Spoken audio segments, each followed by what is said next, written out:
Dear students, बहुत बहुत स्वागत है आप सभी का सक्सेस वर्ल्ड एमसीक्यू चैनल पर। तो चलिए आज मैं आपके लिए साइंस का सबसे मोस्ट इंपॉर्टेंट टॉपिक मानव रक्त, जिसको ह्यूमन ब्लड के नाम से भी जाना जाता है, इस टॉपिक से मोस्ट इंपॉर्टेंट क्वेश्चंस को लिया गया है। और बता दें ये टॉपिक इतना इंपॉर्टेंट है कि इस टॉपिक से आपको हर एक एग्जाम में 2 से 3 प्रश्न देखने को मिलते हैं और इस टॉपिक में उसी प्रश्न को कराया जाएगा जो कि आपके एग्जाम के लिए इंपॉर्टेंट रह सकते हैं। तो चलिए आज के सेशन को हम स्टार्ट करते हैं। तो पहला प्रश्न आपके स्क्रीन पर है, रक्त के अध्ययन को क्या कहते हैं?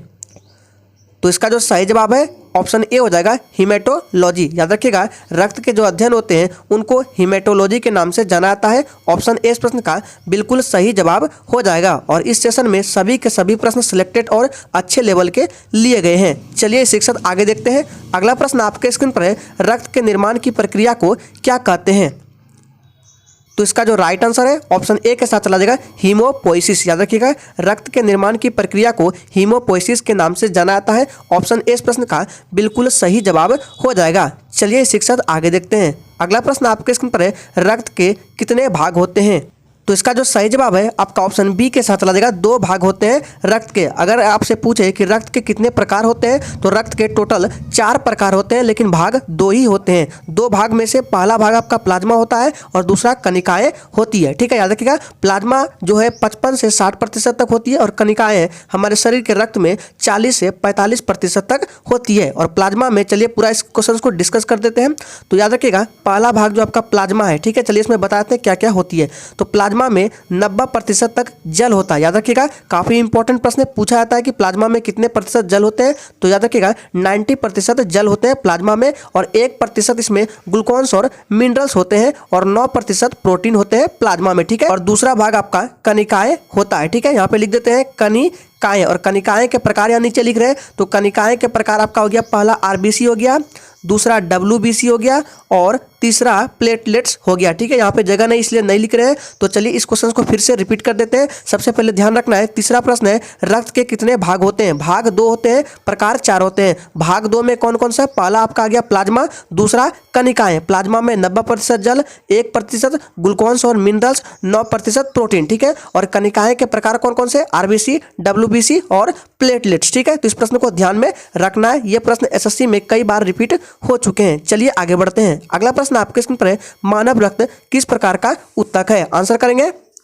तो इसका जो राइट आंसर है आपका ऑप्शन चला देगा किसके साथ? सी के साथ चला देगा। ठीक है, उपयुक्त दोनों। याद रखिए, तरल संयोजी उत्तक और फ्लूइड कनेक्टिव टिश्यू के नाम से भी जाना जाता है। ऑप्शन सी सही जवाब हो जाएगा। अगर आप चैनल पर पहली बार आए तो चैनल को सब्सक्राइब करके और साथ में बेल आइकन को भी प्रेस कर लेंगे ताकि आने वाले समय में आपसे ऐसे ही इंपॉर्टेंट टॉपिक का क्लास छूटे ना। अगला प्रश्न है, मानव शरीर में रक्त की मात्रा कुल वजन का कितने प्रतिशत होता है? मोस्ट इंपॉर्टेंट प्रश्न है।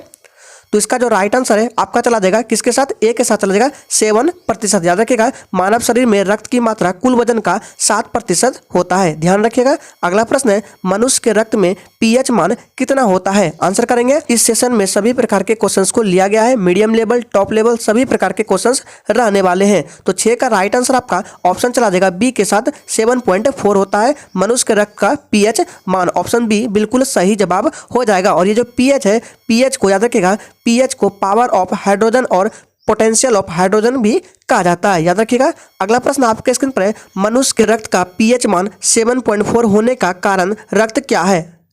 तो इसका जो सही जवाब है आपका ऑप्शन चला जाएगा किसके साथ? सी के साथ, क्षारीय। याद रखिएगा, मानव रक्त का पीएच मान 7.4 होता है।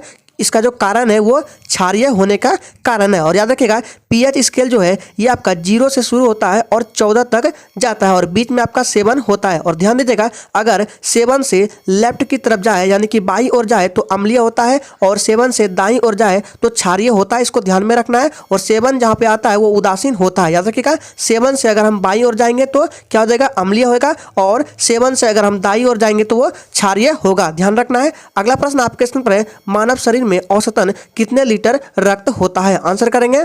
अगर आपको ये सेशन अच्छा लग रहा है तो दिल से सभी लोग सेशन को लाइक करेंगे। तो इसका जो राइट आंसर है आपका 8 का चला जाएगा बी के साथ 5 से 6 लीटर रक्त होते हैं। ऑप्शन बी बिल्कुल सही जवाब हो जाएगा। अगर आप इसका पीडीएफ डाउनलोड कर पढ़ना चाहते हैं तो पीडीएफ के लिए आप जाइए टेलीग्राम चैनल को ज्वाइन कर लीजिए। लिंक आपको नीचे वीडियो के डिस्क्रिप्शन बॉक्स में मिल जाएगा, वहां जाकर आप इसका पीडीएफ डाउनलोड कर पढ़ सकते हैं। तो नवा प्रश्न है, प्लाज्मा से फाइब्रिनोजेन को निकाला जाता है तो शेष प्लाज्मा क्या कहलाता है?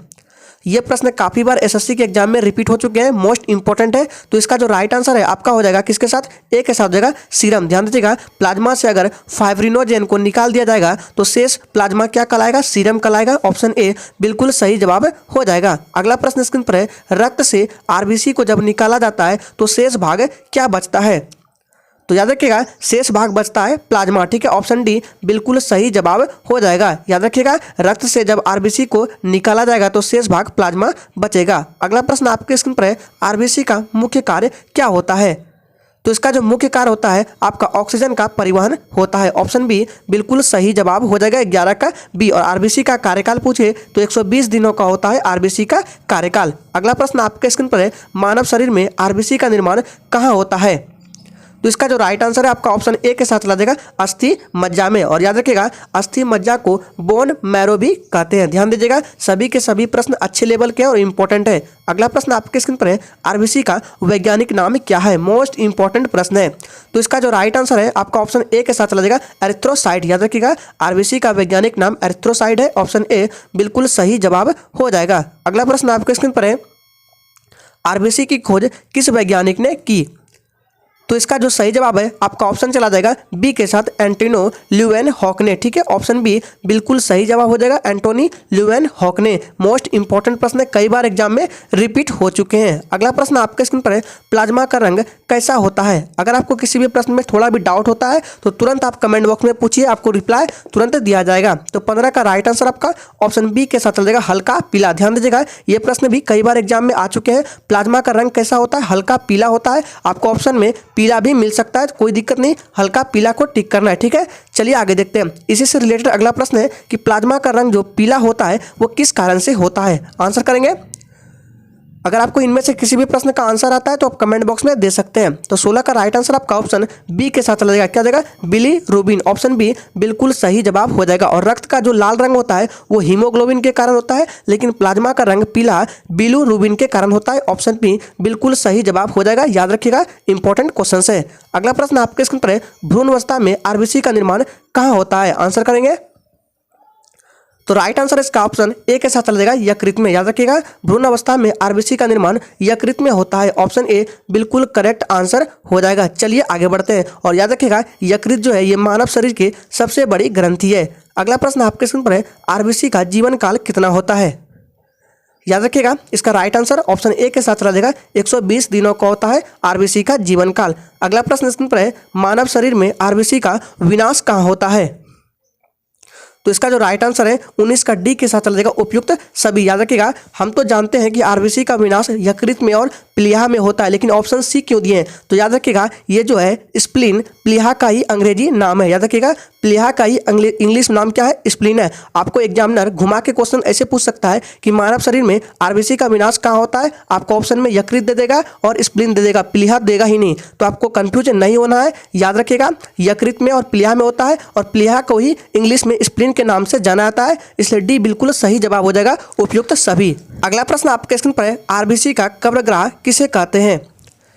तो राइट आंसर आपका ऑप्शन सी के साथ चला जाएगा उपयुक्त दोनों, ठीक है, प्लीहा और स्प्लीन, ठीक है। प्लीहा का ही अंग्रेजी नाम स्प्लीन है। याद रखिएगा। अगला प्रश्न आपके स्क्रीन पर है, मानव शरीर में ब्लड बैंक ऑफ आरबीसी किसे कहा जाता है? तो इसके लिए राइट आंसर डी हो जाएगा इनमें से सभी, ठीक है। क्या हो जाएगा? स्प्लीन, प्लीहा, तिल्ली, ठीक है। फिर से बार बार बोल रहे हैं कि प्लीहा को ही इंग्लिश में स्प्लीन कहते हैं। आपको ऑप्शन में स्प्लीन दे देगा, तिल्ली दे देगा। एग्जामिनर किसी तरह के क्वेश्चंस भी पूछ सकते हैं, घुमा के आपको फंसना नहीं है। चलिए आगे देखते हैं। अगला प्रश्न आपके स्क्रीन पर है, पहाड़ों पर जाने पर आरबीसी की संख्या पर क्या फर्क पड़ता है? तो राइट आंसर क्या आ जाएगा? ऑप्शन ए के साथ चला जाएगा बढ़ जाता है, ठीक है। अगर ऊंचाई पे जाते हैं तो आरबीसी की संख्या बढ़ जाता है। अगला प्रश्न आपके स्क्रीन पर है, सोते समय आरबीसी की संख्या पर क्या फर्क पड़ता है? तो इसका जो राइट आंसर है आपका ऑप्शन बी के साथ चला जाएगा, कम हो जाएगा। ठीक है, ऊंचाई पर जाने पर बढ़ जाता है और सोते समय आरबीसी की संख्या पर क्या फर्क पड़ता है, तो वो कम हो जाता है। तो इसका बी बिल्कुल सही जवाब हो जाएगा। अगला प्रश्न आपके स्क्रीन पर है, कौन सा विटामिन रक्त को थक्का बनाने में मदद करता है? काफी मोस्ट इंपॉर्टेंट प्रश्न है। राइट आंसर ऑप्शन डी हो जाएगा, विटामिन के। ठीक है, ऑप्शन डी बिल्कुल करेक्ट आंसर हो जाएगा। आप लोग कमेंट करके बताइए कि विटामिन के का रासायनिक नाम क्या है। अगला प्रश्न आपके स्क्रीन पर है, रक्त समूह की खोज किस वैज्ञानिक ने की थी? मोस्ट इंपॉर्टेंट प्रश्न है, कई बार एग्जामों में आ चुके हैं।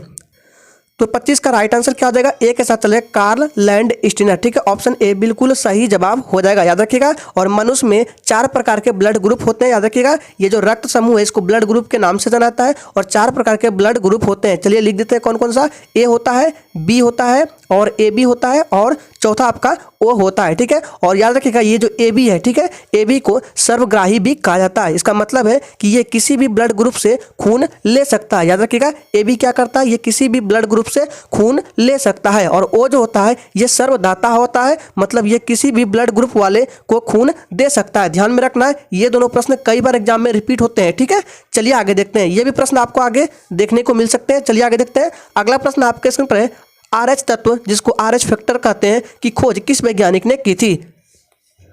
तो इसका जो राइट आंसर है ऑप्शन ए के साथ चला जाएगा, कार्ल लैंडस्टीनर। ठीक है, ऑप्शन ए बिल्कुल सही जवाब हो जाएगा। अगला प्रश्न आपके स्क्रीन पर है, कौन सा रक्त समूह सर्वग्राही रक्त समूह कहलाता है? आंसर करेंगे, अभी हमने तुरंत पहले ही डिस्कस कर चुका है। अगर आपको मेरे पढ़ाने का तरीका पसंद आता है तो सभी लोग दिल से एक बार लाइक करेंगे और जो भी चैनल पर पहली बार आए वो चैनल को सब्सक्राइब कर लेंगे ताकि आने वाले समय में इस तरह के क्लास आपसे छूटे ना। तो 27 का राइट आंसर आपका ऑप्शन ए के साथ चला जाएगा, ए बी। याद रखिएगा, ए बी को कहते हैं क्या? सर्वग्राही, और ओ को सर्वदाता। याद रखिएगा। अगला प्रश्न आपके स्क्रीन पर है, ए बी रक्त समूह सर्वग्राही रक्त समूह कहलाता है क्योंकि? ऑप्शन देखिए, कोई एंटीजन न होने के कारण, कोई एंटीबॉडी नहीं होने के कारण, उपयुक्त दोनों या इनमें से कोई नहीं। तो इसका जो राइट आंसर है आपका ऑप्शन बी के साथ चला जाएगा, कोई एंटीबॉडी नहीं होने के कारण जो है ए बी क्या होता है? सर्वग्राही है। ठीक है, ऑप्शन बी बिल्कुल सही जवाब हो जाएगा। अगला प्रश्न स्क्रीन पर है, कौन सा रक्त समूह सर्वदाता रक्त समूह कहलाता है? इंपॉर्टेंट क्वेश्चन है।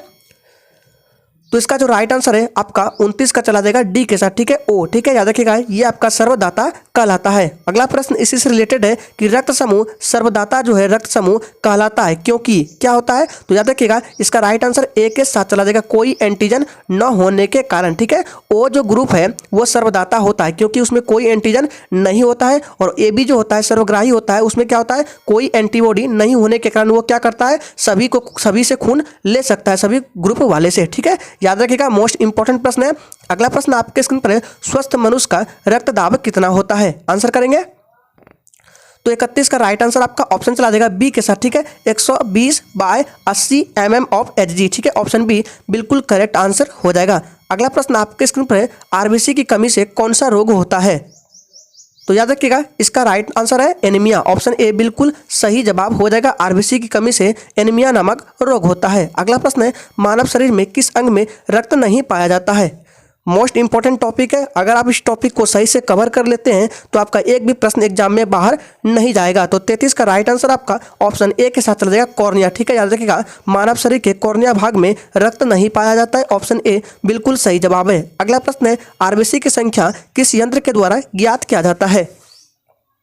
मोस्ट इंपॉर्टेंट प्रश्न है। तो 34 का राइट आंसर ए हो जाएगा, क्या हो जाएगा? हीमोसाइटोमीटर के द्वारा। ऑप्शन ए बिल्कुल सही जवाब हो जाएगा। अगला प्रश्न आपके स्क्रीन पर है, रक्तदाब किस यंत्र द्वारा मापा जाता है? आंसर करेंगे।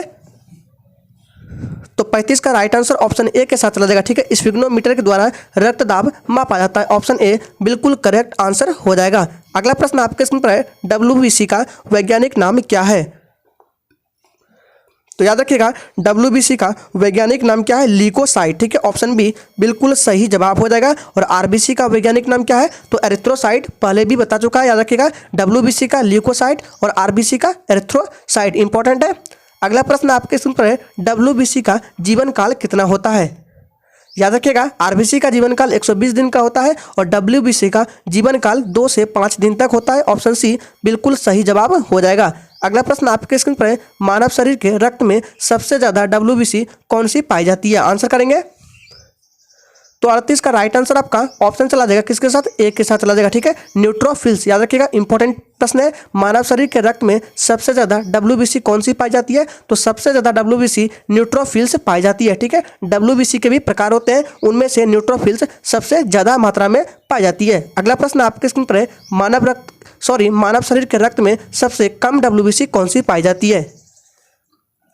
याद रखिएगा सबसे कम जो पाई जाती है बेसोफिल्स, ऑप्शन डी बिल्कुल सही जवाब हो जाएगा। अगला प्रश्न आपके स्क्रीन पर है, मानव शरीर में रक्त में सबसे बड़ी पूछा जा रहा है। ठीक है, सबसे बड़ी WBC कौन सी है, तो इसका राइट आंसर आपका 40 का क्या जाएगा, 40 का बी के साथ चला जाएगा, मोनोसाइट। ठीक है, मानव शरीर के रक्त में WBC मोनोसाइट WBC सबसे बड़ी WBC है। अगला प्रश्न आपके स्क्रीन पर है, मानव शरीर में रक्त में सबसे छोटी WBC कौन सी है, तो 41 का राइट आंसर आपका ऑप्शन चला जाएगा सी के साथ, लिम्फोसाइट। ठीक है, सबसे छोटी कौन सी है, तो लिम्फोसाइट, ऑप्शन सी बिल्कुल सही जवाब हो जाएगा। सभी के सभी प्रश्न अच्छे लेवल के हैं। अगला प्रश्न आपके स्क्रीन पर है, रोगों से लड़ने की प्रतिरोध क्षमता कौन प्रदान करता है, तो इसका सही जवाब ऑप्शन सी हो जाएगा। ठीक है, उपयुक्त दोनों। क्यों, WBC और WBC को ल्यूकोसाइट्स कहा जाता है। ठीक है, WBC का वैज्ञानिक नाम ही ल्यूकोसाइट है, इसलिए ऑप्शन सी बिल्कुल सही जवाब हो जाएगा। अगला प्रश्न आपके स्क्रीन पर है, एलर्जी से निपटने के लिए कौन सा WBC कार्य करता है, तो 43 का राइट आंसर ए हो जाएगा, बेसोफिल्स कार्य करता है, ऑप्शन ए बिल्कुल करेक्ट आंसर हो जाएगा, 43 का ए। अगला प्रश्न आपके स्क्रीन पर है, प्रोटोजोआ और विषाणु से निपटने के लिए कौन सा WBC कार्य करता है, तो इसका सही जवाब ए हो जाएगा। ठीक है, एसिनोफिल्स कार्य करता है, ऑप्शन ए बिल्कुल सही जवाब है। मोस्ट इंपॉर्टेंट टॉपिक है, फिर से बोल रहे हैं, अगर आपने अभी तक सेशन को लाइक नहीं किया है तो सभी लोग दिल से एक बार सेशन को लाइक कर देंगे। 45 प्रश्न है, 45 नंबर, प्लेटलेट्स का वैज्ञानिक नाम क्या है, तो याद रखिएगा प्लेटलेट्स का वैज्ञानिक नाम क्या है, तो थ्रोम्बोसाइट। ठीक है, ऑप्शन सी बिल्कुल सही जवाब हो जाएगा। और एरिथ्रोसाइट किसका है, RBC का, और ल्यूकोसाइट WBC का, और प्लेटलेट्स का थ्रोम्बोसाइट। तीनों को ध्यान में रखना इंपॉर्टेंट है। अगला प्रश्न आपके स्क्रीन पर है, प्लेटलेट्स का जीवन काल कितना होता है, तो राइट आंसर करेंगे ऑप्शन सी हो जाएगा, क्या हो जाएगा 8 से 10 दिन। कहीं कहीं आपको 1 से 2 हफ्ते भी मिल सकते हैं, लेकिन मैक्सिमम आपको सी को टिक करना है, 8 से 10 दिन तक होते हैं प्लेटलेट्स के जीवन काल। अगला प्रश्न आपके स्क्रीन पर है, प्लेटलेट्स की संख्या का बढ़ना क्या कहलाता है, तो राइट आंसर है ऑप्शन ए, क्या जाएगा थ्रोम्बोप्लास्टिक। याद रखिएगा प्लेटलेट्स की संख्या का बढ़ना थ्रोम्बोप्लास्टिक कहलाता है, ऑप्शन ए बिल्कुल करेक्ट आंसर हो जाएगा। अगला प्रश्न आपके स्क्रीन पर है, मानव रक्त में सबसे ज्यादा पाया जाने वाला कोशिका कौन सा है, तो 48 का राइट आंसर क्या जाएगा, जी बिल्कुल ए हो जाएगा, RBC। याद रखिएगा मानव रक्त में सबसे ज्यादा पाया जाने वाला कोशिका RBC है, ऑप्शन ए बिल्कुल सही जवाब है। अगला प्रश्न आपके स्क्रीन पर है, मानव रक्त की सबसे बड़ी कोशिका कौन सी होती है, तो याद रखिएगा मानव रक्त की सबसे बड़ी कोशिका कौन सी होती है, तो ध्यान रखिएगा ऑप्शन बी WBC होती है सबसे बड़ी कोशिका, ऑप्शन बी बिल्कुल करेक्ट आंसर है। अगला प्रश्न है, मानव रक्त की सबसे छोटी कोशिका कौन सी होती है, तो इसका जो राइट आंसर है आपका ऑप्शन ए के साथ चला जाएगा, RBC। ठीक है, सबसे बड़ी WBC और सबसे छोटी कोशिका RBC होती है, ऑप्शन ए बिल्कुल सही जवाब हो जाएगा। तो टोटल 50 इंपॉर्टेंट प्रश्नों को रखा गया था, जो कि आपके एग्जाम के लिए इंपॉर्टेंट है। तो उम्मीद करेंगे आपको ये सेशन अच्छा लगा होगा। तो इसी तरह के सेशन को देखने के लिए आप हमारे चैनल को सब्सक्राइब कर लीजिए।